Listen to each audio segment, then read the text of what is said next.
పరిశుద్ధమైన నామానికి మహిమ కలుగుగాక. ప్రియులారా, ఇది మన ప్రభుదినం కనుక దయచేసి అందరూ కూడా ప్రార్థనలో ఏకీభవించవలసిందిగా మనం చేర్చున్నాం. అందరూ తలలు వంచి ప్రార్థించుకుందాం. మహోన్నతుడు అయిన మా తండ్రి, ప్రేమ నమ్మకమైన మా యేసు ప్రభువ, నీ పరిశుద్ధమైన నామానికి స్తుతులు నాయన, స్తోత్రాలు మా తండ్రి చెల్లించుకుంటున్నాం. పరమ తండ్రి, గతించిన దినములన్నీ కూడా మమ్మల్ని ప్రేమించిన విధానాన్ని బట్టి వందనాలు చెల్లించుకుంటున్నాం. ఈ శ్రేష్టమైన ప్రభు దినాన్ని మీరు మాకు దయచేసినందుకు వందనాలు నాయన చెల్లించుకుంటున్నాం. ఎంతమంది ఈ లైవ్ కార్యక్రమం ద్వారా దేవా ఈ ప్రార్థనలో ఏకీభవించి ఈ వాక్యం వినటానికి సిద్ధపడుతున్నారో ప్రతి కుటుంబాన్ని మీ కృపలో జ్ఞాపకం చేసుకునండి. మీ దాసుని బలపరిచి బలమైన పాత్రగా మీరు వాడుకోమని, మీ సన్నిధి తోడుగా ఉంచమని యేసు నామములో అడుగుచున్నాము తండ్రి, ఆమేన్. ఈ శ్రేష్టమైన సమయంలో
వాక్యాన్ని పఠిస్తారు. పి గారు ప్రార్థన చేస్తారు. ఈ దినమునగా ఏర్పాటు చేయబడిన వాక్య భాగము 1 రాజుల గ్రంథము 8వ అధ్యాయము 22 నుంచి 30 వచనముల వరకు చదువుకుందాం. ఇజ్రాయేలు సమాజకులందరూ చూచుచుండగా సొలొమోను యెహోవా బలిపీఠం ఎదుట నిలువబడి ఆకాశం తట్టు చేతులెత్తి ఇట్లనెను, యెహోవా ఇజ్రాయేలుల దేవా, పైనున్న ఆకాశమందైనను క్రిందనున్న భూమి యందైనను నీ వంటి దేవుడు ఒకడునూ లేడు. పూర్ణ మనసుతో నీ దృష్టికి అనుకూలంగా నడుచు నీ దాసుల విషయమై నీవు నిబంధనను నెరవేర్చుచు కనికరము చూపుచూ ఉండువాడవై ఉన్నావు. నీ దాసుడైన నా తండ్రియగు దావీదునకు నీవు చేసిన వాగ్దానమును స్థిరపరిచి నీవిచ్చిన మాటను నేడు నెరవేర్చి ఉన్నావు. యెహోవా, ఇశ్రాయేలుల దేవా, నీ కుమారులు సత్ప్రవర్తన గలవారై నీవు నా ఎదుట నడిచినట్లు నా ఎదుట నడిచిన ఎడల నా దృష్టికి అనుకూలుడై ఇశ్రాయేలుల మీద సింహాసనాసీనుడగు వాడు నీకుండక మానడని సెలవిచ్చితిని. నీవు నీ దాసుడును నా తండ్రియు నగు దావీదునకు ఇచ్చిన వాగ్దానమును స్థిరపరచుము. ఇశ్రాయేలుల దేవా, దయచేసి నీ దాసుడును నా తండ్రియునైన దావీదుతో నీవు సెలవిచ్చిన మాటను నిశ్చయపరచుము. నిశ్చయముగా దేవుడు ఈ లోకమందు నివాసము చేయడు. ఆకాశ మహాకాశములు సహితము నిన్ను పట్టజాలవు. నేను కట్టించిన ఈ మందిరము ఎలాగు పుట్టును? అయినను యెహోవా నా దేవా, నీ దాసుడనైన నా ప్రార్థనను విన్నపమును అంగీకరించి ఈ దినమున నీ దాసుడనైన నేను చేయు ప్రార్థనను పెట్టు మొరను ఆలకించుము. నీ దాసుడనైన నేను చేయు ప్రార్థనను దయతో అంగీకరించినట్లు నా నామము అక్కడ ఉండునని ఏ స్థలమును గూర్చి నీవు సెలవిచ్చితివో ఆ స్థలమైన ఈ మందిరం తట్టు నీ నేత్రములు రేయింబగలు తెరవబడి ఉండునుగాక. మరియు నీ దాసుడనైన నేనును నీ జనులైన ఇశ్రాయేలీయులను నీ స్థలము తట్టు తిరిగి ప్రార్థన చేయునప్పుడెల్లా నీ నివాస స్థానమైన ఆకాశమందు విని మా విన్నపము అంగీకరించుము. వినినప్పుడెల్లా మమ్మును క్షమించుము. దేవుడు తన పరిశుద్ధ వాక్యమును మన వినికిడిలో దీవించునుగాక. ఆమేన్. ప్రార్థన చేసుకుందాం. మిక్కిలి ప్రేమ, కృప, కనికరం కలిగిన ప్రియ పరలోకపు తండ్రి, మీకే వందనాలు, స్తుతులు, స్తోత్రాలు చెల్లించుకుంటున్నాం తండ్రి. మా ప్రియమైన దేవ, మీకు వందనాలు తండ్రి. స్తోత్రాలు కూడా వందనాలు తండ్రి. అద్వితీయుడు, ఆది సంపుతుడా, మీకు వందనాలు, స్తుతులు, స్తోత్రాలు చెల్లించుకుంటున్నాం నాయన. స్తోత్రమయ, స్తోత్రం నాయన, స్తోత్రమయ, స్తోత్రం తండ్రి, స్తోత్రం నాయన. ఇదిగో నాయన దేవదూతల చేత నాయన పరిశుద్ధుడు పరిశుద్ధుడు పరిశుద్ధుడు పరిశుద్ధుడు అని పొగడబడుచున్న మా పరిశుద్ధమైన దేవ, మీకు వందనాలు, స్తుతులు, స్తోత్రాలు చెల్లించుకుంటున్నాం నాయన. మీకు వందనాలు, స్తుతులు, స్తోత్రాలు తండ్రి. మీరు పరిశుద్ధుడు కనుక నాయన మేము పరిశుద్ధంగా ఈ లోకంలో మేము జీవించడానికి మాకు సహాయం చేయండి తండ్రి. మీకు ఇష్టమైన మనుషులుగా తండ్రి ఈ లోకంలో మేము ఉండడానికి మాకు సహాయం చేయమని వేడుకుంటున్నాను తండ్రి. గడిచిన కాలం అంతా నేను ఎంతగానో కాచి కాపాడిన దేవా, మీకు వందనాలు తండ్రి. ఈ విశ్రాంతి దినమున తండ్రి నాయన ప్రతి ఒక్కరూ నాయన మీ మందిరంలో చేరే తండ్రి మీ వాక్యాన్ని వినడానికి నాయన మేమందరం ఇక్కడ కూడి ఉండగా నాయన శ్రద్ధగా నాయన వాక్యాన్ని విని తండ్రి మా హృదయాల్లో భద్రపరచుకొని నాయన ఇదిగో తండ్రి నీ వాక్యానుసారమైన జీవితాన్ని మేము జీవించడానికి మీకు ఇష్టమైన బిడ్డలుగా ఈ లోకంలో ఉండడానికి మాకందరికీ సహాయం చేయమని వేడుకుంటున్నాం తండ్రి. ఇదిగో నాయన పాస్టర్ గారి కుటుంబాన్ని దీవించి ఆశీర్వదించమని వేడుకుంటున్నాం తండ్రి. మీరు ఎక్కడ చాటున మీ కృపలో భద్రపరచమని వేడుకుంటున్నాం నాయన. నాయన మా సంఘ కాపరు గారు మాట్లాడబోయే నాయన ప్రతి వాక్యం యేసయ్య, ప్రతి ఒక్క మాట నాయన ఇదిగో తండ్రి మీ ద్వారా నాయన మాట్లాడమని వేడుకుంటున్నాం తండ్రి. మా హృదయాలనైనా సూటిగా నాయన గుచ్చుకొని తండ్రి మీ వాక్యానుసారమైన జీవితం నాయన మేము ప్రతి ఒక్కరం నాయన జీవించడానికి సహాయం చేయమని వేడుకుంటున్నాం తండ్రి. స్తోత్రం నాయన, స్తోత్రం తండ్రి. అలాగే యేసయ్య నాయన ఈ కరోనా సమయంలో తండ్రి ఇదిగో నాయన ఇంటర్నెట్ల ద్వారా నాయన వాక్యం ఎంతగానో విస్తరించబడి ఉంది నాయన. మీ వాక్యం నాయన ఇళ్లలో మా గృహాల్లో ఉండి తండ్రి నాయన ప్రతి ఒక్కరు నాయన వినిచిన ప్రతి ఒక్కరు నాయన దీవించి ఆశ్రయించి మీ కృపలో భద్రపరచుకోమని వేడుకుంటున్నాం తండ్రి. ఆయన వాక్యం ద్వారా మాట్లాడుతున్న దేవం మీకు వందనాలు తండ్రి. వాక్యం ద్వారా నాయన ప్రతి ఒక్క బిడ్డతో నేను సూటిగా మాట్లాడమని వేడుకుంటున్నాం తండ్రి. కరోనాతో నాయన ఎంతో మంది ప్రజలు అల్లాడుతున్నారు నాయన. ప్రతి ఒక్క బిడ్డను ఆయన ముట్టి స్వస్థపరచమని వేడుకుంటున్నాం తండ్రి.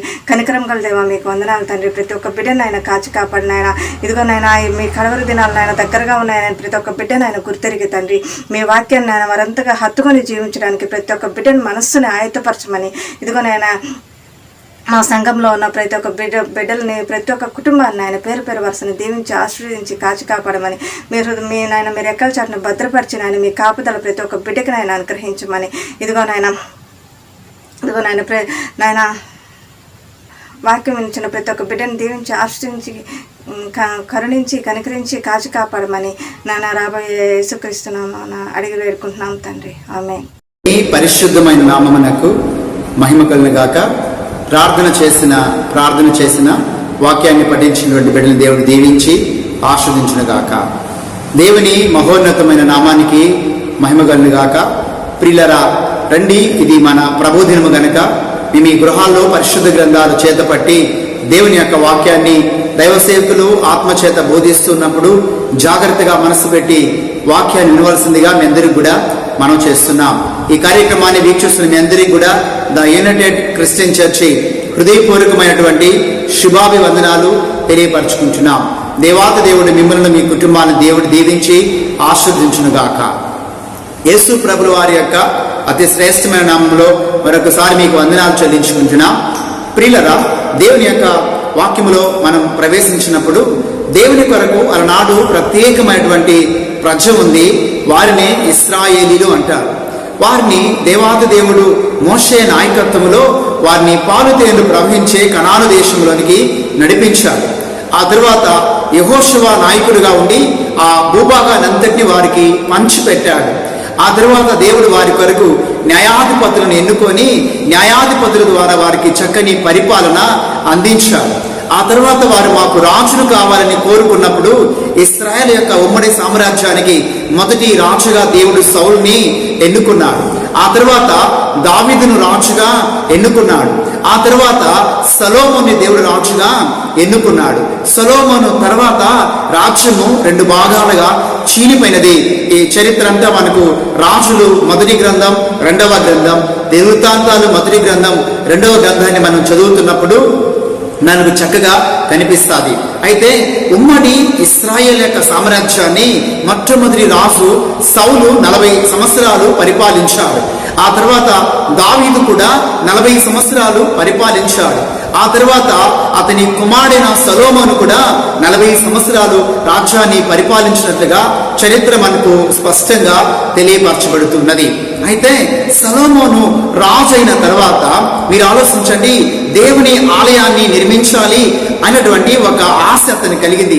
వాస్తవానికి ఈ ఆశ దావీదునకు వచ్చింది. ఎందుకంటే అప్పటి వరకు దేవునికి ఆలయం లేదు, ప్రత్యక్షపు గుడారం మాత్రమే ఉన్నది. అయితే దావీదు మనస్సులో ఆలోచించాడు, మరి మనము ఇంత ఉన్నతమైన నివాసాల్లో ఉన్నప్పుడు దేవునికి ప్రత్యక్ష గుడారం ఏంటి, ఒక ఆలయాన్ని కట్టించాలని దానికి సంబంధించిన మెటీరియల్స్ అన్ని కూడా సమకూరుస్తూ ఉన్నాడు. చాలా వరకు సమకూర్చాడు. అయితే దేవుడు చెప్పాడు, నీవు రక్తాన్ని చిందించున్నావు, ఎన్నో యుద్ధాలు చేస్తావు కనుక నీవు కాదు, నీ నడుమున పుట్టేటువంటి కుమారుడైన సొలొమోను చేత నేను ఆలయాన్ని కట్టించుకున్నా అని చెప్పాడు. మరి దావీదు వృద్ధాప్యములో ఉన్నప్పుడు సొలొమోనుని దేవుడు రాజుగా ఎన్నిక చేసుకున్నాడు. నాకు ఆ విషయం బాగా తెలుసు. సొలొమోను రాజు అయిన తర్వాత తన రాజ్యాన్ని స్థిరపరచుకున్న తర్వాత ఆలోచించండి, తన తండ్రి నిర్మించాలా అనుకున్నటువంటి ఆ ఆలయాన్ని నిర్మించడానికి సంసిద్ధపడ్డాడు. దీని కొరకు తూరు రాజు అయినటువంటి హిరాము యొక్క సహాయము కోరుకొని దేవుని యొక్క ఆలయాన్ని నిర్మించడానికి పూనుకున్నాడు. చూడండి, దేవుని యొక్క వాక్యములో మనం చూసినప్పుడు మొదటి రాజుల గ్రంథం 6వ అధ్యాయం 1వ వచనం మీకు నేను చదివి వినిపిస్తాను. కొన్ని మాటలు జాగ్రత్తగా చూడండి. అయితే ఇశ్రాయేలు ఐగుప్తుల నుండి బయలుదేరి వచ్చిన 480వ సంవత్సరమందు, అనగా సొలొమోను ఇశ్రాయేలు ఏలిన 4వ సంవత్సరమందు జీపను 2వ మాసమున అతడు యెహోవా మందిరమును కట్టింప నారంభించను. రాజైన సొలొమోను యెహోవాకు కట్టించిన మందిరము 60 మూరల పొడుగును, 20 మూరల వెడల్పును, 30 మూరల ఎత్తుగలదై ఉండెను. దాని కొలతలు కూడా చెప్పాడు. పరిశుద్ధ స్థలం ఎదుటనున్న ముఖమండపం మందిరం యొక్క వెడల్పును బట్టి 20 మూరల పొడవును, మందిరము ముందర అది 10 మూరల వెడల్పును అతడు మందిరమునకు విచిత్రమైన పనితో చేయబడిన అల్లిక కిటికీలను చేయించను. ఆ తర్వాత మీరు ఈ అధ్యాయం అంతా దాదాపుగా 13వ వచనం వరకు మీరు చదవండి ఇంటి దగ్గర. ఏ రీతిగా మరి సొలొమోను దావీదు యొక్క కోరిక ప్రకారం వర్ణాను అయినటువంటి కల్లాములో చక్కగా మందిరాన్ని నిర్మించాడు. దాని యొక్క కొలతలు కూడా చక్కగా రాయబడ్డాయి. ఏ సంవత్సరం, ఏ నెలలో, ఏ దినము ప్రారంభించబడిందో, ఎప్పుడు ముగించబడిందో కూడా గమనించండి, లెక్కలు రాయబడ్డాయి. ఎలాంటి మెటీరియల్స్ వాడారో కూడా రాయబడింది. అయితే ప్రభు చిత్తమైతే రాబోయేటువంటి కాలాల్లో సొలొమోను కట్టించినటువంటి మందిరం యొక్క విశిష్టతను గురించి, దాని కొరకు వాడినటువంటి మెటీరియల్స్ గురించి, దాని యొక్క లోపలి భాగము మరియు పై భాగము, కింద భాగము, దానికి ఉన్నటువంటి శ్రేష్టతలు ఏమిటో అన్న విషయాల గురించి రాబోయే కాలంలో మీకు నేను తెలియపరచడానికి సిద్ధపడుతున్నాను. పరిశుద్ధాత్మ దేవుడు ప్రేరేపించిన కొలది ముందున దినాల్లో మనం ఆలయాన్ని గురించి ధ్యానం చేస్తాం. అయితే సొలొమోను ఇక్కడ దేవాలయాన్ని కట్టించేశాడు. జాగ్రత్తగా వినండి. దేవాలయం కట్టించిన తర్వాత, బలులను అర్పించిన తర్వాత సొలొమోను బలిపీఠం దగ్గరకు వెళ్ళి అతడు నిలువు మోకాలు పెట్టి తన చేతులను పైకి చాచి చాలా భావగర్భితమైన శ్రేష్టమైన ఉన్నతమైనటువంటి ప్రార్థన చేశాడు. ఈ దినమందు మన వాక్య సందేశం అదే, సొలొమోను దేవుని ఆలయంలో చేసినటువంటి ప్రార్థన యొక్క ప్రతిష్ఠిత లేకపోతే శ్రేష్ఠతల గురించి మనము ధ్యానం చేయబోతున్నాం.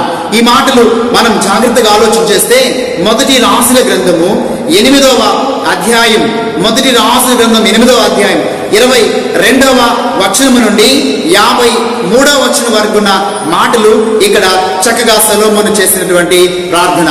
అది మాత్రమే కాకుండా 2వ దినవృత్తాంతాల గ్రంథము 6వ అధ్యాయం అంతా కూడా మీరు జాగ్రత్తగా చదివినట్లయితే ఇదే ప్రార్థన అక్కడ కూడా మనకు కనిపిస్తూ ఉంది. అయితే సొలొమోను దేవుని మందిరములోనికి వెళ్ళి బలిపీఠం దగ్గర నిలువు మోకాలు పెట్టి తన 2 చేతులు పైకెత్తి దేవుని వైపును చూస్తూ కృతజ్ఞత పూర్వకంగా అతడు చేసినటువంటి ప్రార్థన బహుశ్రేష్టమైనది, బహు ఉన్నతమైనది, బహు అమూల్యమైనది. మనందరికీ తెలిసినట్లుగా ఆది కాండములో ఎనోష్ ఎప్పుడైతే ఈ భూమి మీద పుట్టాడో ఆనాటి నుండి మానవుడు ప్రార్థన చేయటము ప్రారంభించాడు. చాలా రకాల ప్రార్థనలు ఉన్నాయి కదండి. ఉపవాస ప్రార్థన అని, విజ్ఞాపన ప్రార్థన అని, బహిరంగ ప్రార్థనలని, రహస్య ప్రార్థనలని ఎన్నెన్నో ఉన్నాయి. ఇవన్నీ కూడా మనం మరి లాక్డౌన్కు ముందు ఉపవాస ప్రార్థనలో ప్రార్థన గురించి ధ్యానిస్తూ ఉన్నాం. బైబిల్ కూడా చక్కగా మనకు బోధిస్తుంది. మనము విశ్వాసముతో ప్రార్థించాలని, అలాగే యథార్థంగా మనం ప్రార్థించాలని, విసుకగా ప్రార్థించాలని, పట్టుదల కలిగి ప్రార్థించాలని, నీతిమంతులంగా ప్రార్థించాలని మనకు అనేకమైన శ్రేష్టమైనటువంటి లేఖన భాగాలు ఎలా ప్రార్థించాలో బైబిల్ బోధిస్తుంది. నేనేమంటానంటే క్రైస్తవుని జీవితంలో ప్రార్థన అనేటువంటిది ఒక గుండె వంటిది, ఒక ఊపిరి వంటిది. ప్రార్థన లేని క్రైస్తవుడు చనిపోయేటువంటి క్రైస్తవుడితో సమానమే. ప్రార్థన చేయటం నీ పెదవుల గుండా మొదలు పెట్టినటువంటి నీవు ఊపిరి ఉన్నంత వరకు ప్రార్థించవలసిన బాధ్యత మనందరికీ ఉంది. ఒక మాట చెప్పాలంటే పరలోకములో ఉన్న దేవుని సింహాసనాన్ని కదిలించి పరలోకములో నుంచి మనకు జవాబులు తీసుకురాగలిగేటువంటి శక్తి గల ఆయుధం మనకిచ్చింది దేవుడు. ఏంటంటే ప్రార్థన, ప్రార్థన, ప్రార్థన. ప్రార్థన గురించి ఆలోచించండి. మరి ఒక దైవజనుడు ఇలాగా వర్ణించాడు. ఏమన్నాడంటే ప్రార్థన పాపము చెయ్యనీదు అన్నాడు. అందరితో ఆగల, పాపము ప్రార్థనను చెయ్యనీదు అన్నాడు. అంటే నీవు నేను ప్రార్థన చేస్తూ ఉంటే ఆ ప్రార్థనా శక్తి మనం పాపము చేయడానికి మనల్ని ప్రేరేపించదు. ఒకవేళ మనం పాపం చేస్తూ ఉంటే ఆ పాపం అంట ప్రార్థన చేయడానికి ఆలోచించండి ప్రేరేపణ ఇవ్వదు. అందుకనే మనము ప్రార్థించేటువంటి వారంగా ఉండాలి అని వాక్యం మనకు బోధిస్తుంది. ప్రార్థన గురించి బైబిల్లో ఎన్నెన్నో విషయాలు ఉన్నాయి. అయితే బైబిల్లో సుదీర్ఘమైనటువంటి ప్రార్థన చేసిన వాళ్ళు, బహిరంగంగా ఎక్కువ సమయం ప్రార్థన చేసిన వాళ్ళు ఏమని ప్రార్థన చేస్తారో అవన్నీ కూడా బైబిల్లో లెక్కించబడ్డాయి. ఫర్ ఎగ్జాంపుల్ రాజైనటువంటి హిజ్కియా, అలాగే రాజైనటువంటి ఆసా, అలాగే నెహెమియా, అలాగే గమనించండి సొలొమోను, వీరు చాలా పెద్ద ప్రార్థనలు అంటారు కదండి చేశారు. చాలా సందర్భాల్లో మనం ప్రార్థిస్తూ ఉంటాం కానీ మనం ఎప్పుడు ఎక్కడ ఎలా ప్రార్థన చేయాలో తెలియదు, ఏ అంశం కొరకు ఎలా చేయాలో తెలియదు. ప్రతి దిగడ ఒకే ప్రార్థన చేస్తాం కదండి. అందుకని ప్రార్థనలో కూడా మనం మెలుగు కలిగి ఉండాలి. కొంతమంది చిన్న ప్రార్థన చేయమంటే గంటల తరబడి ప్రార్థన చేస్తారు. గంటల తరబడి ప్రార్థన చేసుకోవాల్సిన సమయం గృహాల్లో ఉంటే ఒక్క నిమిషం కూడా ప్రార్థన చేసుకోరు. ఎంత దౌర్భాగ్యమైన పరిస్థితో సంఘాల్లో లేకపోతే బహిరంగ కూటికల్లో, గృహ కూటికల్లో ప్రార్థన చేయమంటే ఇదే సమయమని గంటల తరబడి ప్రార్థన చేసే వాళ్ళు ఉన్నారు. అందుకని ప్రార్థన చేస్తే నీవు మెలుగు కలిగి ఉండాలి, సమయ సందర్భాలను కూడా జ్ఞాపకము చేసుకోవాలి. అయితే నేను అంటాను ఇక్కడ సొలొమోను చేసిన ప్రార్థన చాలా పెద్ద ప్రార్థన.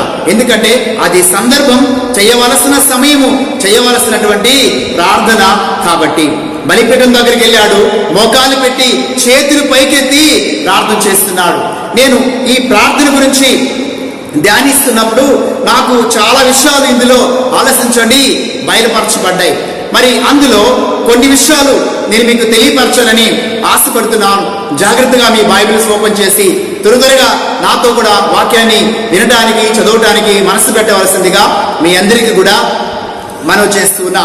చూడండి, ఈ 8వ అధ్యాయంలో ప్రియుల 22వ వచనం కానీ నేను చదువుతాను, జాగ్రత్తగా మీరు చూడండి.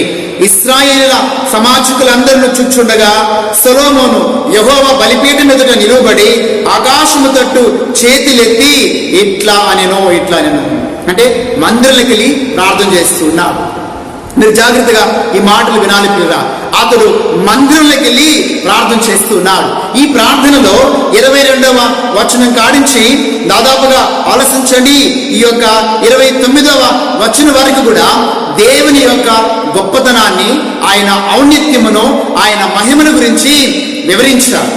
ఆ తరువాత 30వ వచనం కాడించి 53వ వచనం వరకు జాగ్రత్తగా మనం చదివినట్లయితే ఒక క్రైస్తవుడు దేవుని యొక్క మందిరములోనికి వెళ్ళి దేవుని యొక్క పాద సన్నిధిలో కన్నీరు కార్చి, లేకపోతే ఉపవాసం ఉండి, లేకపోతే విశ్వాసం ఉంచి, లేకపోతే పట్టుదల కలిగి, లేకపోతే ఆలోచించండి సంపూర్ణమైన భయభక్తులతో ప్రార్థన చేస్తే దేవుడు మందిరములో నుంచి ఆ ప్రార్థన ఆలకించి ఎలాంటి జవాబును దయచేస్తాడో, ఎలాంటి మేలు చేస్తాడో మందిరం యొక్క ప్రార్థన వెలుగు గురించి చాలా స్పష్టంగా వివరించాడు. ఒక్కొక్కటి మనం ధ్యానం చేద్దాం. జాగ్రత్తగా నాతో కూడా ప్రయాణం చేయండి. 30వ వచనం కాంచి మేము చదువుతాను, జాగ్రత్తగా వినండి. మరియు నీ దాసునైన నేనును నీ జనులైన ఇశ్రాయేలీయులను ఈ స్థలము తట్టు తిరిగి ప్రార్థన చేయనప్పుడల్లా నీ నివాస స్థానమైన ఆకాశమందు విని మా విన్నపములను అంగీకరించుము. వినున్నప్పుడల్లా మమ్మను క్షమించుము.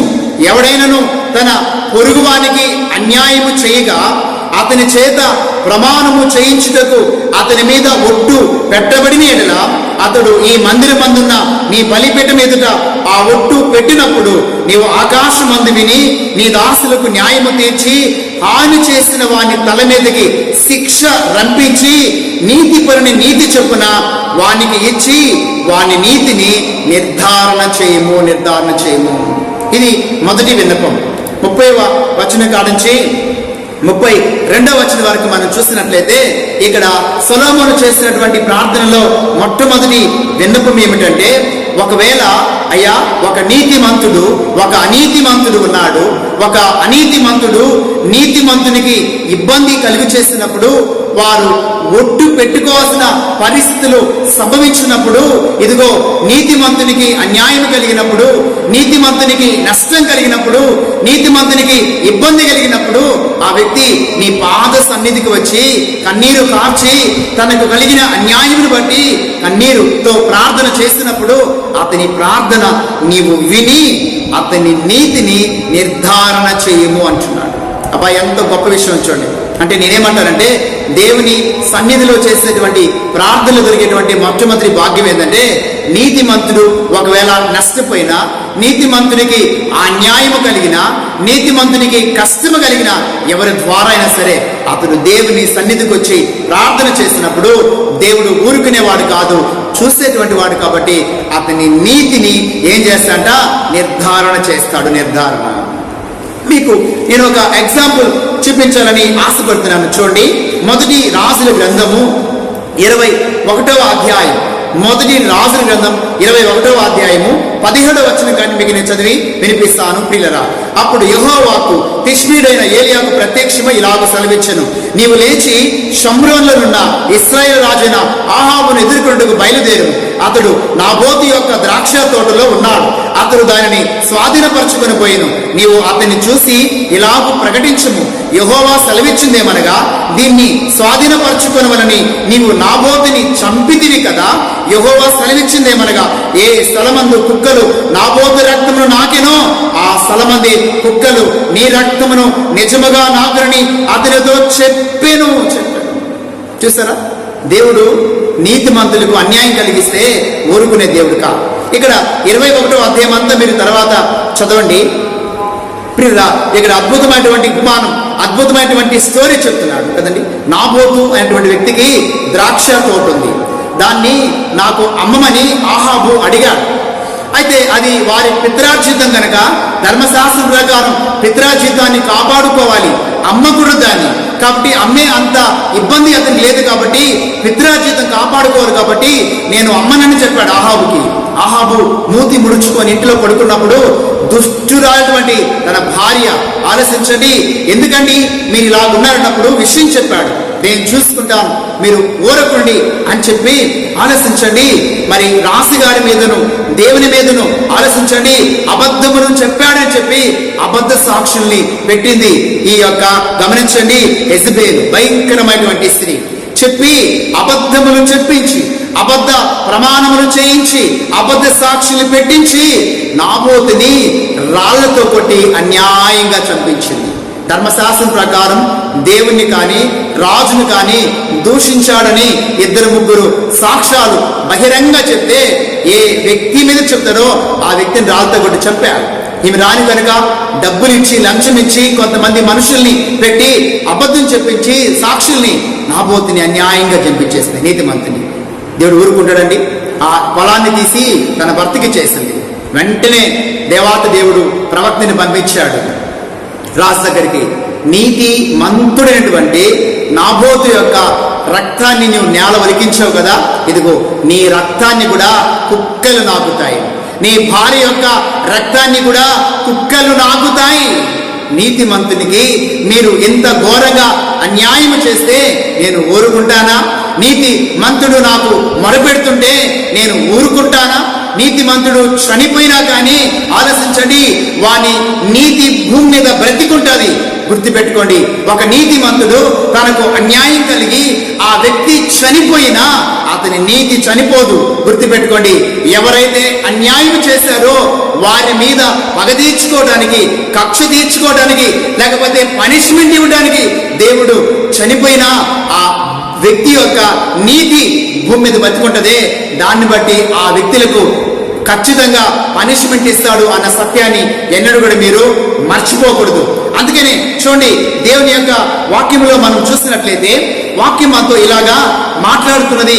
పరిశుద్ధ గ్రంథములో గమనించండి, పాత నిబంధన గ్రంథములో మనం చూసినప్పుడు ప్రియులారా, హోషేయ గ్రంథములో చూడండి 10వ అధ్యాయం, హోషేయ గ్రంథము 10వ అధ్యాయము 12వ వచనాన్ని జాగ్రత్తగా వినండి.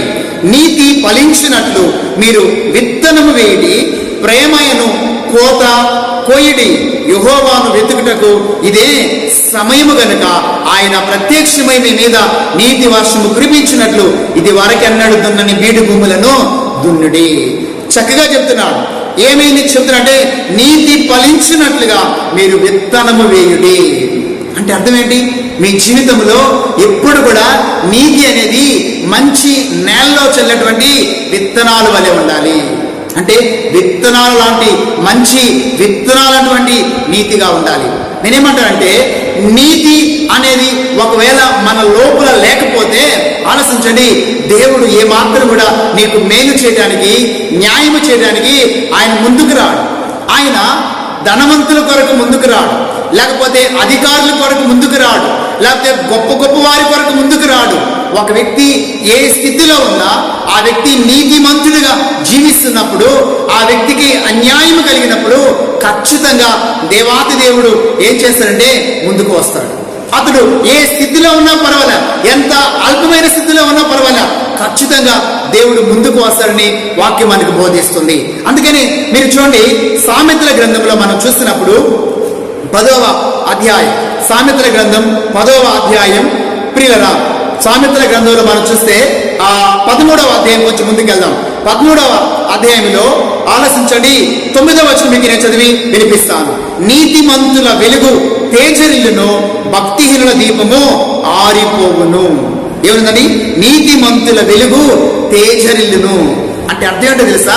ఒకవేళ నీతిమంతుడు తనకు అన్యాయం కలిగి అతడు చనిపోయినా అతని నీతి ఉందే, అది ఒక లైట్ వలె, అది ఒక ప్రకాశించేటువంటి దీపం వలె ఆ నీతి భూమి మీద వెలుగుతూనే ఉంటుంది, కానీ ఆరిపోదు. ఆ వ్యక్తి చనిపోవచ్చు, ఆ వ్యక్తి మట్టిలో కలిసిపోవచ్చు, నీతి ఒప్పుకోదు. అవునా కాదండి? హేబేలు నీతిమంతుడు కదా, అతడు చనిపోయినప్పుడు అతని రక్తం యొక్క స్వరము దేవునికి మొరపెట్టినప్పుడు ఈనాటికి కూడా హేబేలు నీతిమంతుడిని మనం చెప్పుకోవటం లేదా? ఆయన నీతి చనిపోయిందంటే చనిపోలేదు. నాబోతు యొక్క నీతి చనిపోయిందంటే చనిపోలేదు. ఈ భూమి మీద జీవించినటువంటి భక్తుల్లో ఎవరైనా సరే నీతి మంతులు ఒకవేళ అనీతిని బట్టి, అక్రమం అన్యాయాన్ని బట్టి చనిపోయినా వారి నీతి చనిపోదు. జాగ్రత్త, నీకు దేవుడు వాటిని బట్టి పనిష్మెంట్ ఇస్తాడు. అంటే దేవుని మందిరం ఎలాంటిదంటే ఒక నీతిమంతుడికి అన్యాయం కానీ అక్రమ కానీ ఇబ్బంది కానీ కలిగినప్పుడు అతను వచ్చి ప్రార్థన చేసినప్పుడు, ఒకవేళ అతడు అన్యాయంగా చనిపోయాడా నష్టపోయాడా, తనకు సంబంధించిన వారు దేవుని మందిరానికి వచ్చి వారి నీతిని బట్టి దేవుని మందిరంలో మొరపెట్టినప్పుడు వారి నీతిని బట్టి దేవుడు ఖచ్చితంగా ఎవరికైతే పనిష్మెంట్ ఇవ్వాలో, ఎవరికైతే శిక్ష ఇవ్వాలో దాని విషయంలో ఆయన వెనకాడేవాడు కాదు. జాగ్రత్త, నీవు నీతిగా జీవిస్తున్నావా? నీతి మంతుల జాబితాలో నీ పేరు ఉన్నదా? నీవు నీతి మంతులు అని దేవుడు నిర్ధారణ చేయగలిగే స్థితిలో ఉన్నావా లేదా ఒక్కసారి గుర్తించుకో. ఇది మొదటి విషయం. ఆ తర్వాత రెండో విషయాన్ని మనం చూద్దాం. చూడండి, 33వ వచనం కాచి నేను చదువుతాను, జాగ్రత్తగా వినండి. మరియు ఇశ్రాయేలుకు నీ జనులు నీకు విరోధముగా పాపము చేయటం చేత తమ శత్రువుల ఎదుట మొత్తబడినప్పుడు వారు నీ తట్టు తిరిగి నీ నామమును ఒప్పుకొని ఈ మందిరమందు నిన్ను గూర్చి ప్రార్థన విన్నపము చేయనప్పుడెల్లా నీవు ఆకాశమందు విని ఇశ్రాయేలుకు నీ జనులు చేసిన పాపమును క్షమించి వారి పితరులకు నీవిచ్చిన దేశంలోనికి వారిని తిరిగి రప్పించుము. మరియు వారు నీకు విరోధముగా చేసినందున, పాపము చేసినందున గమనించండి, వారికి రావాల్సిన శిక్ష వచ్చేటట్లుగా. అంటే మీకు అర్థమైనటువంటి భాషలో చెప్పాలి అంటే చాలా స్పష్టంగా ఇక్కడ చెప్పాడు. మళ్ళీ మీకు చదివి వినిపిస్తున్నాను చూడండి. మరియు ఇశ్రాయేలుకు నీ జనులు నీకు విరోధముగా పాపము చేయడం చేత తమ శత్రువుల ఎదుట మొత్తబడినప్పుడు వారు నీ తట్టు తిరిగి నీ నామమును ఒప్పుకొని ఈ మందిరమందు గురించి ప్రార్థన విన్నపములు చేయనప్పుడల్లా నీవు ఆకాశమందు విని ఇశ్రాయేలుకు నీ జనులు చేసిన పాపమును క్షమించి అన్నాడు. వాస్తవమే, దేవుని యొక్క సన్నిధి అంటే ఎలాంటిదంటే దేవుడు ఆ క్షమించేటువంటి స్థానం. ఒకవేళ మనం పాపం చేసి, ఒకవేళ మనం చేయరాని పాపాలు చేసి, చేయకూడని పాపాలు చేసి, అంటే నా ఉద్దేశం నువ్వు కావాలని తెలిసి కూడా పాపాలు చేస్తూ మందిరానికి వస్తూ మరలా వస్తూ ఉంటే అలాంటి వారి గురించి చెప్పలేదు.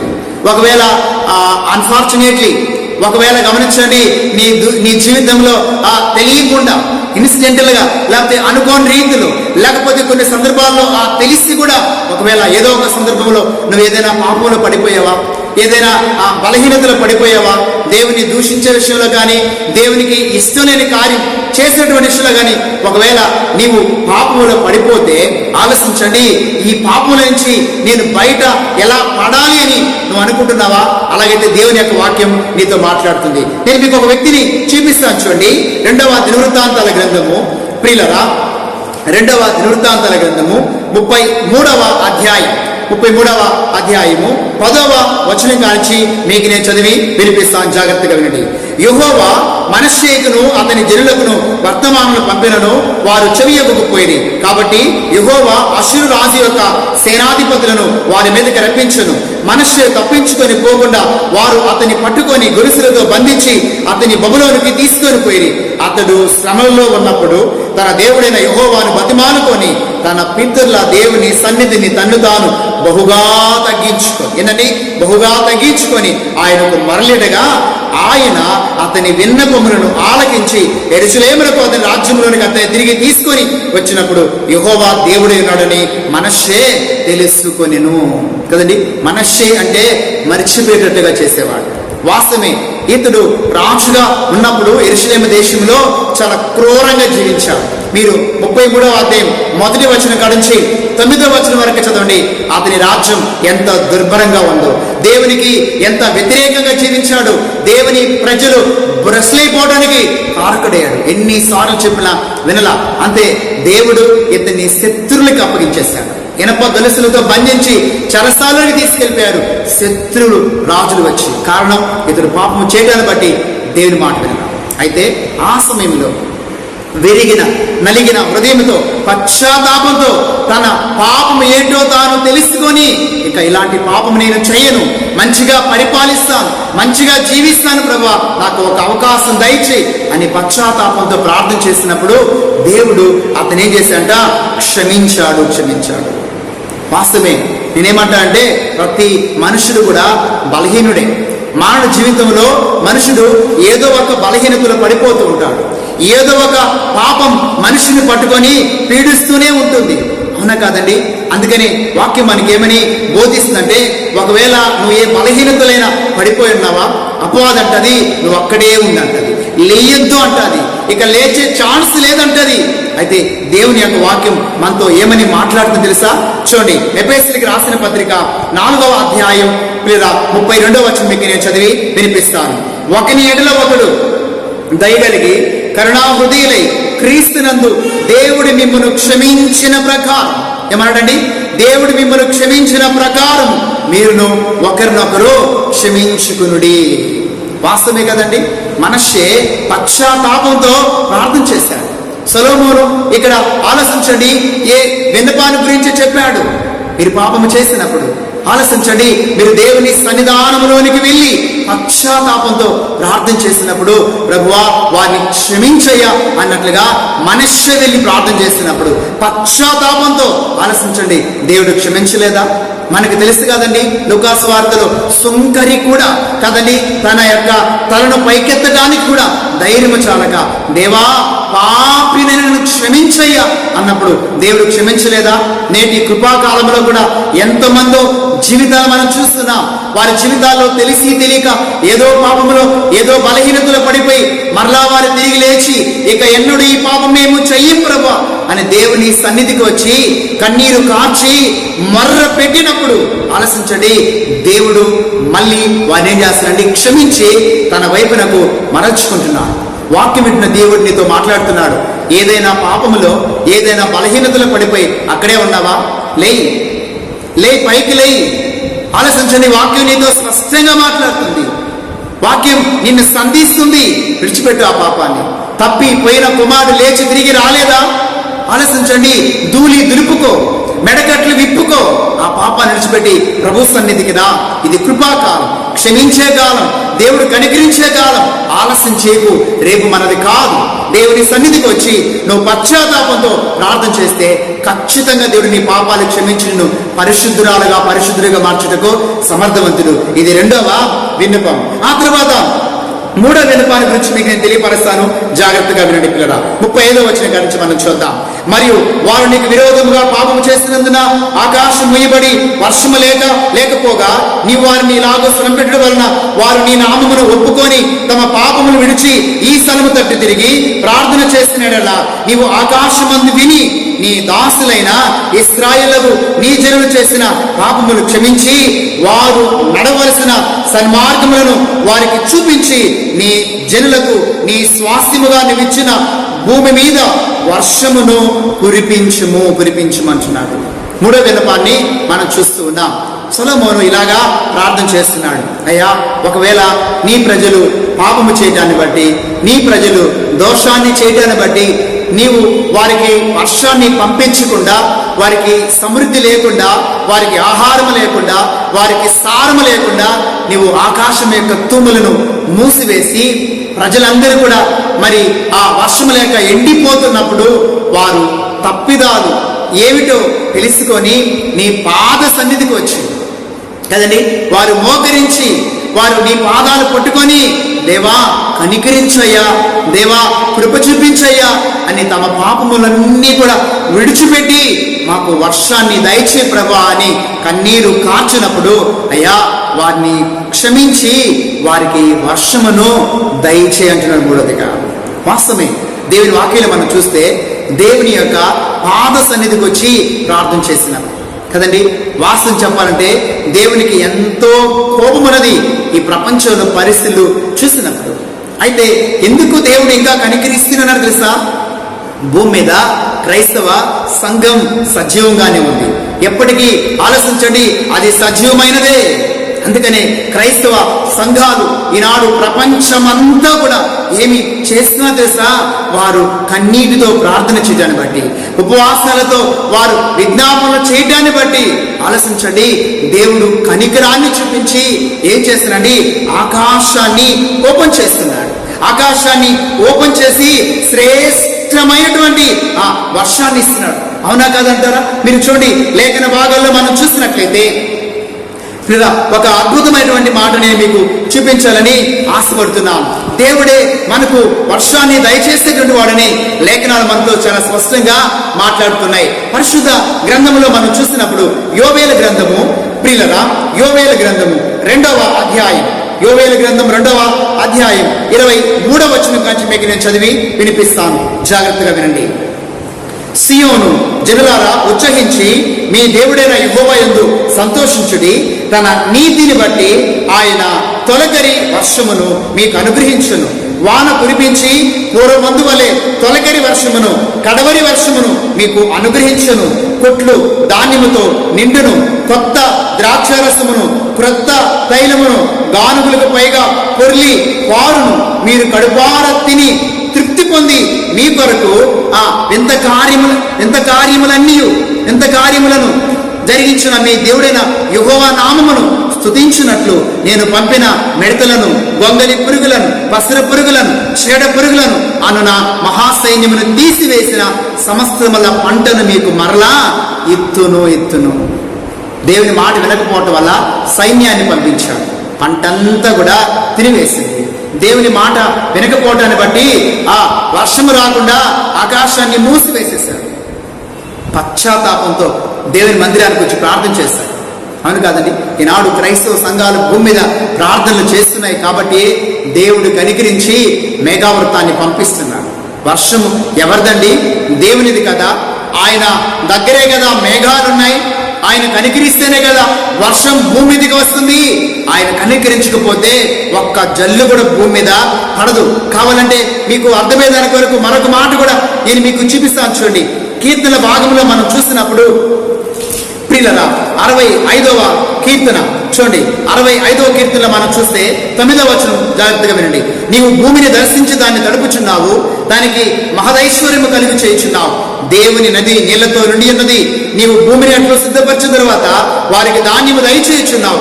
దాన్ని దుప్పిలను విస్తారమైన నీళ్లతో తడిపి దాని గనిములను చదును చేయుచున్నావు. వాన జల్లుల చేత దానిని పదును చేయుచున్నావు. వాన జల్లుల చేత దాన్ని పదును చేయుచున్నావు. ఎవరండి వాన జల్లులు పంపించేది? మోపుడైన వర్షాన్ని పంపించేది ఎవరండి? ఏలియా పర్వతం మీద మోకరించి ప్రార్థన చేసినప్పుడు 7 మార్లు సముద్రముల నుంచి అరచేతి అంత మేఘాన్ని పంపించి మోపుడు వర్షాన్ని కురిపించింది ఎవరండి? సర్వశక్తి గల దేవాది దేవుడే కదా.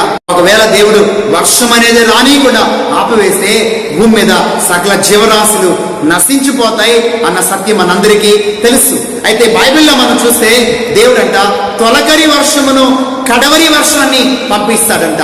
అంటే ఆధ్యాత్మికంగా మనం ఆలోచన చేస్తే తొలకరి వర్షము అనగా దేవుని యొక్క వాక్యానికి సాదృశ్యం. ఆ వాక్యమైన వర్షం కురుస్తూనే ఉన్నది. జాగ్రత్తగా ఆ వర్షాన్ని మనం పొందుకుందాం. కడవరి వర్షం అంటే పరిశుద్ధాత్మ దేవుని శక్తి. నేనంటాను ఆ వర్షము కూడా కురుస్తూనే ఉన్నది.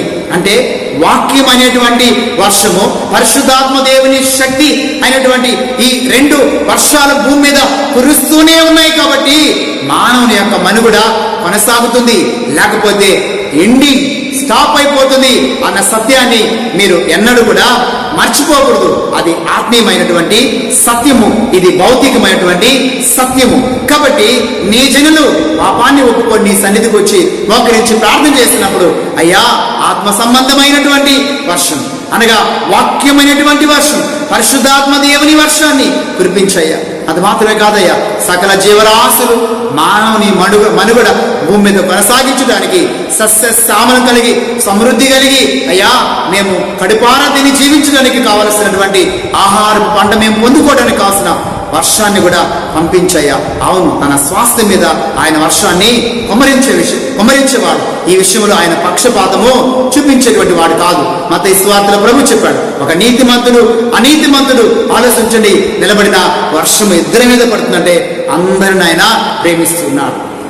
కాబట్టి ఇది 3వ విషయం. ఆ తర్వాత 4వ విషయానికి మనం వెళ్దాం. 37వ వచనం కాంచి నేను చదువుతాను, జాగ్రత్తగా వినండి ప్రియులారా. 37 కాంచి దేశమందు క్షామము కానీ, తెగులు కానీ, గాడుపు దెబ్బ కానీ, చిత్తపండ్లు కానీ, మిడతలు కానీ, చెడ పురుగులు కానీ కలిగినను వారి శత్రువులు వారి దేశములోను పట్టణములోను వారిని ముట్టడి వేసినను, ఏ తెగులు గాని వ్యాధి గాని కలిగినను ఇశ్రాయేలులను నీ జనుల్లో ప్రతి మనిషి తన మనోవ్యాధిని తెలుసుకోను కదా, ఒక్కడైనను జనులందరూ ఈ మందిరము తట్టు తమ చేతులు చాపి ప్రార్థన విన్నపములు చేసినట్లా ప్రతి మనిషి యొక్క హృదయం నీ వెరుగుదు గనుక నీవు ఆకాశమును నీ నివాసస్థలమందు విని క్షమించి దయచేసి ఎవరి ప్రవర్తన బట్టి వారికి ప్రతిఫలమిచ్చి మా పితరులకు నీవు దయచేసిన దేశమందు జనులు బ్రతుకు దినములన్నిటిను వారు నీ యందు భయభక్తులు కలిగి ఉన్నట్లు చేయము. నరపుత్రులందరి హృదయములను నీవు మాత్రమే తెలుసుకొని ఉన్నావు అంటున్నాడు. అంటే మనం దేవుని యొక్క వాక్యములో పిల్లరా 4వదిగా మనం చూస్తున్నట్లయితే, అయ్యా నీ ప్రజలు ఒకవేళ పాపము చేసి, నీ ప్రజలు ఒకవేళ దోషము చేసి, నీ ప్రజలు ఒకవేళ నీకు వ్యతిరేకంగా జీవించి నీ కోపానికి గురి అయినప్పుడు నీవు వారి మీదకి ఆలోచించండి. దేశమందు క్షామము గాని, తెగులు గాని, గాడ్పు దెబ్బ గాని, చిత్తపటుడు గాని, మిడతలు గాని, చీడ పురుగులు గాని కలిగినను. ఈరోజు మనం చూస్తున్నాం రకరకాల వ్యాధులు ఎందుకు వస్తున్నాయండి? ఆలోచించండి. దేవుని అనుమతి లేకుండా, దేవుని యొక్క అనుమతి లేకుండా ఒక్క వ్యాధి అన్న వస్తుందంటే రాదు. లోకంలో మనుషులు దేవుని మాట వినక వెచ్చలుడిగా జీవిస్తున్నారు. దైవ భయము పూర్తిగా లేదు కదా. ఒకరు జీవితాన్ని మనం ఆలోచన చేస్తే ఒక్కొక్కరిని ఎంత ఘోరంగా జీవిస్తున్నారు కదండి. మంచితనం లేదు, ఆత్మీయత లేదు, విధేయత లేదు, దేవుని గురించిన తలంపులు ఆలోచన లేదు. లోకంలో మనుషులందరూ కూడా పాపములో పండిపోయి ఉన్నారు. ఎవరికి వారుగా తమకిష్టం వచ్చినట్లుగా ప్రవర్తిస్తున్నారు. మా ఇష్టం మా ఇష్టం మా ఇష్టం అంటున్నారు. ఎంతకాలం దేవుడు ఓర్చుకుంటాడని. అందుకనే ఈ వైరస్, అందుకనే ఈ తెగుళ్ళు. ఆలోచించండి. ఇవే కాదు, రాబోయే కాలంలో ఎన్నో తెగులు రాబోతున్నాయి, ఎన్నో విపత్తులు రాబోతున్నాయి. బైబిల్ చాలా స్పష్టంగా బోధిస్తుంది. అంటే భూమి మీదకి, ప్రతి దేశం మీదకి, అనగా మానవుల మీదకి తెగుళ్ళు, లేకపోతే రకరకాల వ్యాధులు కలిగి చేసేటువంటి క్రిములు, లేకపోతే రకరకాల రోగాలు ఎందుకు వస్తున్నాయండి? కారణం మనుషుడు చేసేటువంటి పాపాలకి ప్రతిఫలమే. అయితే వాక్యం చెప్తుంది, అయ్యా ఒకవేళ అలా పాపం చేసి వారి మీదకి అలాంటి రోగాలను పంపించినప్పుడు వారు పశ్చాత్తాపం పొంది కదండి, వారు పశ్చాత్తాపం పొంది, దేవా మేము పాపము చేసామయ్యా, అయ్యా దానివల్లే ఈ రోగాలు మాకు వచ్చాయి అని ఒకవేళ వారు తెలుసుకొని కదండి నీ పాద సన్నిధికి వచ్చి మొర్ర పెట్టినప్పుడు కదండి, నీ పాదాల దగ్గరికి వచ్చి మొర్ర పెట్టినప్పుడు వాక్యం మనకు సెలవిస్తుంది కదా, అయ్యా వారిని క్షమించి వారిని బాగు చేయి, అయ్యా వారిని క్షమించి వారిని బాగు చేయి. వాస్తవమే, బాగు చేయగలిగే శక్తి మన దేవునికి. మీకు ఒక ఎగ్జాంపుల్ చూపిస్తాను. మత్తయి సువార్త 15వ అధ్యాయము, మత్తయి సువార్త 15వ అధ్యాయం 29వ వచనం కాంచి మీకు నేను చదివి వినిపిస్తాను, జాగ్రత్తగా వినండి. యేసు అక్కడి నుండి వెళ్ళి గలిలయ సముద్ర తీరమునకు వచ్చి కొండెక్కి అక్కడ కూర్చుండగా బహుజన సమూహములు ఆయన ఎద్దకు కుంటివారు, గుడ్డివారు, మూగవారు, అంగహీనులు మొదలైన అనేకులు తీసుకుని వచ్చి ఆయన పాదముల యొద్ద పడవేసిరి. ఆయన వారిని స్వస్థపరిచెను. చూడండి, మూగవారు మాటలాడటయు, అంగహీనులు బాగుపడటయు, కుంటివారు నడుచుటయు, గుడ్డివారు చూచుటయు జనసమూహము చూసి ఆశ్చర్యపడి ఇశ్రాయేలు దేవుణ్ణి మహిమపరచరి. వాస్తవమే, యేసు ప్రభు కాలంలో అనేక మంది రోగుల్ని ప్రభు పాదాల దగ్గరికి తీసుకొచ్చి పడవేసినప్పుడు ఆయన కనికరించి వారిని స్వస్థపరచాడు. అవునండి, స్వస్థపరిచేటువంటి శక్తి మన దేవునిలో ఉంది. స్వస్థపరచు యెహోవాను నేనే అని సెలవిచ్చిన దేవుడు. భూమి మీద యేసయ్య మానవుడుగా ఉన్నప్పుడు కొన్ని లక్షల మంది రోగులను బాగు చేశాడు. ఆయన బాగు చేయలేనటువంటి రోగం అంటే ఏది కూడా లేదు. ఒకవేళ దేవుని యొక్క కోపానికి నీవు ఉగ్రుడవై ఆలోచించండి, కారణం నీ పాపాన్ని బట్టి, నీ దోషాన్ని బట్టి, నీ అపరాధాన్ని బట్టి, నీ హేయక్రియలను బట్టి ఆలోచించండి. దేవాది దేవుడు నీ మీదకి రోగాన్ని శిక్షగా పంపించాడా? ఆలోచించండి, రోగాన్ని శిక్షగా పంపించాడా? దేవుని పాద సన్నిధికి రా, పాద సన్నిధిలో మోకరించు, కన్నీరు కార్చు, దేవునికి మొరపెట్టు. దేవా నన్ను క్షమించయ్యా, అయ్యా నీ మాట వెనకపోవటాన్ని బట్టి, అయ్యా నీకు వ్యతిరేకంగా జీవించడాన్ని బట్టి నీతి తప్పి జీవించానయ్యా, ఎన్నిసార్లు నువ్వు గద్దించినా లోబడలేదయ్యా అని కన్నీరు కార్చి మొర్ర పెట్టినప్పుడంట ఆయన కనికరించి ఏం చేస్తాడండి, నిన్ను స్వస్థపరుస్తాడంట. అదే సొలొమోను ప్రార్థన చేసింది. అయ్యా, వారి రోగాలను బట్టి నువ్వే కదా పంపించావు, వారు చేసిన పాపాన్ని బట్టి వారి పశ్చాత్తాపంతో ఇంకెన్నడూ మేము చెయ్యమయ్యా అని నీ సన్నిధికి వచ్చి మొరపెట్టినప్పుడు నేనేమంటానంటే, ఈ యొక్క COVID-19 అయినటువంటి వైరస్ ఆలోచించండి, దేవుని అనుమతి లేనిదే వస్తుందా? మీరు ఆలోచించండి, ఎందుకు వస్తుంది ఈ యొక్క వైరస్ ఈనాడు? ఎందుకు అనేక మందిని చుట్టి మట్టుతూ ఉంది? ప్రపంచం చెడిపోయింది, పాపములో పండిపోయింది. మీరు ఆలోచించండి. అందుకనే ఈనాడు క్రైస్తవ సంఘాల్లో కానీ లేకపోతే వారి వారి గృహాల్లో కానీ అనేకులు ఏం చేస్తారండి, కన్నీటితో ప్రార్థన చేస్తున్నారు. సంఘాల్లో చేరి అనేకులు అవకాశాన్ని బట్టి కన్నీరు కార్చి ప్రార్థన చేస్తున్నారు. ప్రభువా, మా పాపాన్ని బట్టి ఏ శిక్ష, మా పాపాన్ని బట్టి ఏ శిక్ష, మా పాపాన్ని బట్టి ఏ శిక్ష అని వారు విన్నవించుకుంటున్నప్పుడు, కన్నీరు కారుస్తున్నప్పుడు గమనించండి, దేవాతి దేవుడు వింటూ ఉన్నాడు, అనేకుల్ని స్వస్థపరుస్తున్నాడు. బహుశా నేను అనుకుంటాను, ఇంకా మనం చేసిన ప్రార్థన మనలందరినీ దేవుడు సంపూర్ణంగా స్వస్థపరచడానికి ఇంకా మన ప్రార్థన సరిపోలేదేమో. అందుకే నేనేమంటా అంటే, క్రైస్తవుడా ప్రార్థన చేయి, క్రైస్తవుడా ప్రార్థన చేయి, క్రైస్తవుడా ప్రార్థన చేస్తూనే ఉండు. దేవుడు మన దేశాన్ని కనికరించేంత వరకు ప్రార్థన ఆపవద్దు. నువ్వు ఏది ఆపినా పర్వాలా, ప్రార్థన ఆపవద్దు అని ఒక సేవకునిగా వాక్యము వింటున్నటువంటి మీతో నేను చక్కగా తెలియపరచుకున్నాను.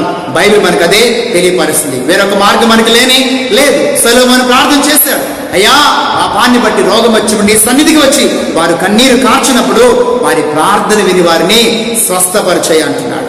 ఆ తర్వాత మరొక వినిపించుద్దాం. 8వ అధ్యాయం మళ్ళీ మనం 44వ వచనం కాచి మీకు నేను చదివి వినిపిస్తాను. మరియు నీ జనులు తమ శత్రులతో యుద్ధము చేయటకై నీ వారిని పంపించుచు ఏ స్థలముకైనను బయలుదేరినప్పుడు నీవు కోరుకున్న పట్టణము తట్టు, నీ నామ ఘనతకు నేను కట్టించిన మందిరము తట్టు యెహోవానగు నీకు వారు ప్రార్థన చేసినట్లా ఆకాశం ముందు నీవు వారి ప్రార్థన విన్నపములు విని వారి కార్యమును ఏచవండి నిర్వహించుము. ఎంత చక్కగా అంటున్నాడు. పాపము చేయనివాడు ఒక్కడును లేడు. వారు నీకు విరోధముగా పాపము చేసినట్లా నీవు వారి మీద కోపించుకొని వారి శత్రుల చేతికి అప్పగించిన ఎడలనేమి వారు వీరిని దూరమైనట్టు గాని దగ్గరైనట్టు గాని ఆ శత్రుల దేశంలోనికి చెరగా కొనిపోయినప్పుడు వారు చెరగా కొనిపోయిన దేశమందు తాము చేసిన దాన్ని మనసునకు తెచ్చుకొని మేము దుర్మార్గులమై ప్రవర్తించి పాపము చేస్తామని చెప్పి తమను చెరగా కొనిపోయిన వారి దేశమందు చింతించి పశ్చాత్తాపడి నీకు విన్నపము చేసిన ఎడలా ఎంత చక్కగా ప్రార్థన చేస్తున్నాడో మీరు చూడండి. అయ్యా, ఒకవేళ ఈ ప్రజలు పాపము చేయటాన్ని బట్టి నీవు వారిని శత్రులకు ఒకవేళ అప్పగించినట్లయితే కదండి, శత్రులు వచ్చి ముట్టడి చేసి ఈ ప్రజలు ఒకవేళ దోచుకొని పోతే, పాపము చేయటాన్ని బట్టి శత్రులకి వీరిని నీవు అప్పగించడాన్ని బట్టి శత్రులు వచ్చి వీరిని చుట్టుముట్టేస్తే, అయ్యా, వారి పశ్చాత్తాపంతో ఆలోచించండి, ప్రార్థన చేసినప్పుడు అయ్యా కనికరించి అంటున్నాడు. మీకు ఒక ఎగ్జాంపుల్ నేను చూపిస్తాను చూడండి. 2వ దినవృత్తాంతాల గ్రంథము 20వ అధ్యాయం మొదటి వచనం కాడించి ఆలోచించండి. నేను చదువుతాను, జాగ్రత్తగా అండి. అంతలో ముందు చదువుతాం. ఇది అయిన తర్వాత మోయాబీలను అమ్మోనీలను మోయానీల్లో కొందరు దండెత్తి యెహోషాపాతు మీదకి వచ్చిరి. అంతలో కొందరు వచ్చి సముద్రము ఆవల నుండి సిరియన్ల తట్టు గొప్ప సైన్యం ఒకటి నీ మీదకి వచ్చుచున్నది, చిత్తగించుము, వారు అస్సోను తామారు అను ఎన్గేదిలో ఉన్నారని యెహోషాపాతునకు తెలియజేసిరి. యెహోషాపాతు రాజ్యాన్ని పరిపాలిస్తున్నప్పుడు శత్రువులు దండెత్తారు. ఎవరయ్యా వారు అని చూస్తే మోయాబీలను అమ్మోనీలను, ఆలోచించండి, మోయోనీలను, ముగ్గురు రాజ్యాల శత్రులు ఒకటై ఒక్క దేశం ఎదిగి యెహోషాపాతు మీద దండెత్తారు. ఏం చేయాలి? ఒక్క రాజు ముగ్గురు రాజులతో అంత సైన్యంతో ఎలా యుద్ధం చేయాలి?